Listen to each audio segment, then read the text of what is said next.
Kwa majina mimi naitwa Wilfred Kimotho. Mimi ndio mwenyekiti wa chama cha uchukuzi cha 4NT. Leo tumekuja hapa na leo tunaona tuko na shida sana kwa sababu watu wengi hawajatokea. Tumekuja kufanya kazi lakini ubaya hatuna watu wa kubeba.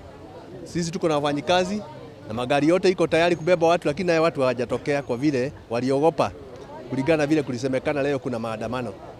Vile kitu ningefanya ni kuomba wale watu wanaandamana wajue hii ni biashara.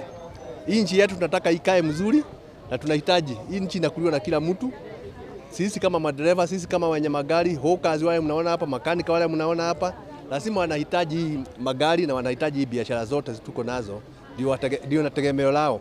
Kwa hivyo ningewaomba hata kama wanaandamana wasiharibu biashara ya mtu, waache biashara ziendelee, waandamane na kwa unyenyekevu na wasikilize hata serikali.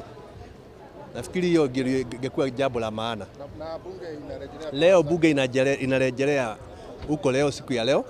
Ningeomba wabunge wajue hii mambo yote kama wangekuwa wameweka masikio kwa ground haigetokea. Harrison Kinyanjui, mimi ni mfanyikazi, ni driver wa 4NT Sacco, na kuna challenges ambazo tunapitia wakati huu wa protesting, wakati huu kuna maandamano, kwa sababu abiria wanaogopa kuja town ili kusiwe na msukosuko saa zingine. Kwa hivyo unakuta kupata abiria wanapatikana kwa nadra, ni wachache sana. Ninasema hivi, wakati wanakujanga kawaida huwa tunabeba gari, hata shimo moja inabeba magari 50, lakini sasa gari moja ili iondoke inachukua muda wa 1 hour.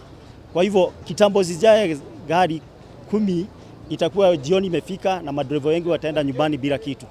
Kwa hivyo maoni yangu ama venye ningeomba serikali ni ati wakati wanarejea bunge waketi chini waongee na wahusisha wajenzi, waongee pamoja, kwa sababu ni watoto wetu, wapate suluhisho ya kudumu katika hili taifa letu.